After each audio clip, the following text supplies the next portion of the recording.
Greetings comrades, Soviet Gaming here. There was a new patch in AFK Arena on the test server today, 1.35, and it brought so many new things into the game. Not. But it actually brought something, and we'll talk about that today. But before doing that, I want you guys to subscribe to the channel if you haven't yet. Make sure the notifications are turned to all and give a like to this video. I'm trying to hit 1k as soon as possible, and we'll be doing a giveaway at that point, so stay tuned. So 135 guys, major changes. Alright, I'm playing with you. Well, the main thing that we got is one new hero, Graveborn hero called Oden, Bitterblight.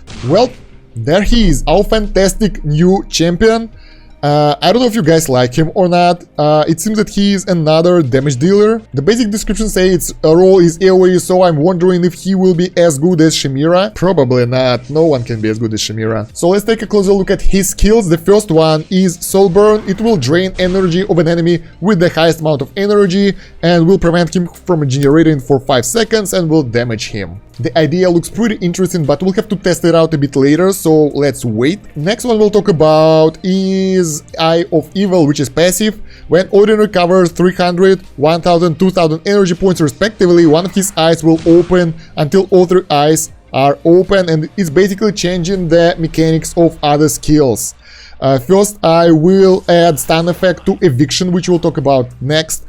The second, I will add additional Void Lighting attack, which we'll talk about later as well. And the third one will give his normal attack 60 energy drain, which is pretty nice. And second and third level of this skill increase his attack and casting speed when the eye opens. Eviction. This skill opens up a portal that sucks in the enemy with the highest percentage of health, and then it's being thrown to the enemy which have the weakest amount of health. And if one of his eyes is opened, that will stun him as well.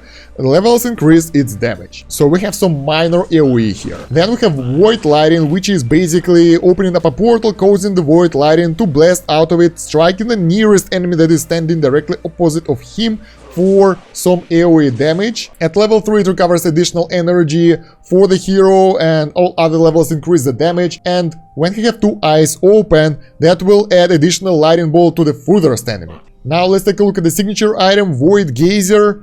Well, the stats are nice, movement speed and so on. But signature item skill is each time an enemy uses the ultimate ability against Oden, he will retaliate using the Lightning Void ability. Void Lightning.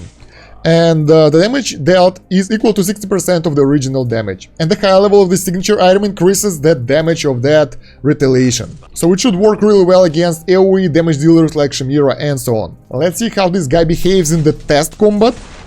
Well, he actually looks pretty cool. I expected something different. He's a ranged character, so he uses spells for the attacks. He doesn't have any crowd control, but his attacks looks pretty cool. I will give you that. That looks pretty dope. But as for his effectiveness, I can't tell now for sure, because we gotta test him in the real combat. So we got him here at the far frontier, and we made a defensive support team around him. So let's see how he will behave, if his damage will be good enough. So let's give it a try. Alright, so he is actually... He's supposed to be AoE damage dealer, so he should be doing pretty good damage against those groups of the enemies. But from what I can see here, he's not doing really good. Yeah, I would say that his damage is not really high, but I think he does great job at reducing enemies' energy though. Alright, here we go. The actual combat will happen now with the stronger enemies. Yeah, we are weaker than the enemy crew, so it should be challenging for us. Let's see how it will go.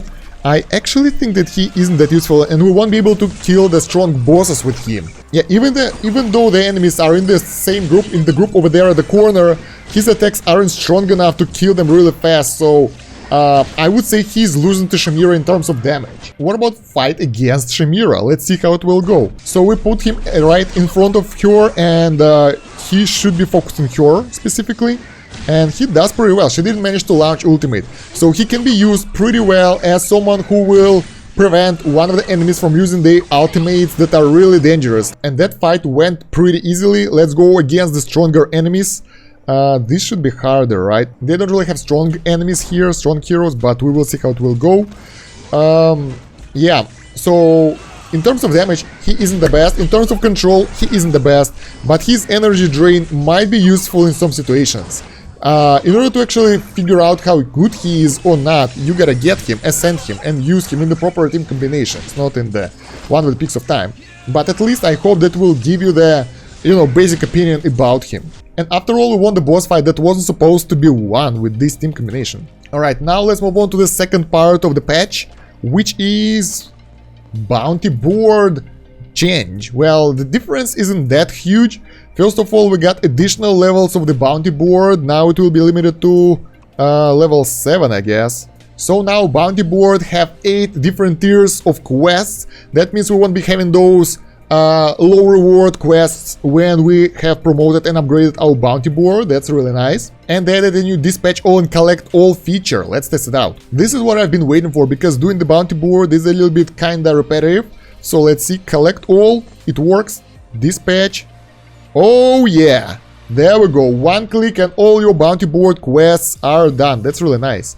Let's collect all and dispatch. Oh, this is so satisfying. So when you have the proper heroes, you won't waste time on auto assigning stuff over here. I'll have to change algorithms to my AFK macro. If you want to automate your daily routine in AFK Arena like I did, click there. There will be a link to the video where I explain how to do that properly with macros.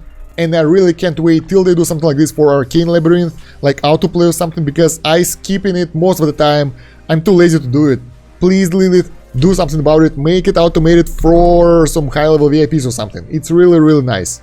And other patch notes aren't that important. Basically, let's take a look. Optimize the campaign replay feature, never use that. Added a new follow-up quest to the accumulate total of X gold while AFK quest. I actually auto-collected that quest and it gave me some additional gold. Fixed an error affecting the accuracy of attack rating displayed within the Arcane Labyrinth. Peaks of time in Voyage of Wanderers. Players can now tap any blank area within the Noble Tavern to close the page. Optimize the sound effect of several interfaces. So those changes aren't that major in my opinion. Several balance changes. Fixed a bug that would cause damage which was intended for a particular hero or ally be correctly calculated as damage towards Twisted Realm bosses. Okay, this is a little bit too complex for me, I don't understand. Orgi got changed.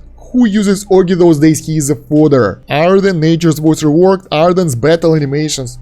Alright, he was good before as well, I guess. Mezoth fixed an issue that was preventing the signature ability from correctly allowing Mezoth to gain energy at the beginning of the battles in certain game modes. That's nice, he's working properly now. And Tendra fixed an issue that was preventing using your Fury Strike ability. Gorvo fixed an issue that was causing Gorvo to jump to suboptimal locations on the battlefield while using his Dive Bomb ability.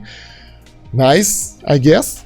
Nara fixed the problem that was allowing the ability Butchery to move certain immovable enemies. Immovable enemies, what the hell is that? Belinda fixed the bug affecting Divine Light ability that would prevent any subsequent damage from having an effect on enemies when the damage was completely mitigated the first time the ability was used. Oh, this warden is crazy. Okay, they fixed some issues, they fixed some bugs, that is nice, I like that. And that's about it for this 135. No new voyages, no new events, nothing. We just got this. I hope there will be some hidden event coming up, because otherwise this is an empty patch. Because on test server, Heroes of Vesperia are ending already. And we have that Voyage of Wonder that we've done already. And there is nothing new happening. And don't forget, if you want some specific guide for AFK Arena or any other game, write in the comments, I might do it specifically for you. Also, what do you think about this current patch? I don't know, I kinda like it, but I think it misses some content. While you're going there, don't forget to smash that like button, subscribe if you haven't yet, and make sure that notifications are turned to all. Also, you can follow me on Instagram and Twitter for my lifestyle and thoughts. You can follow me on Twitch for live streams that are really fun. I'm playing Stellaris now, and I'll be playing Doom. And I'm playing most of the PC games there, sometimes mobile games as well. And you can join our fantastic Discord for our great community. That's about it for now, guys. Thank you for watching. Soviet out. See ya, comrades. Bye.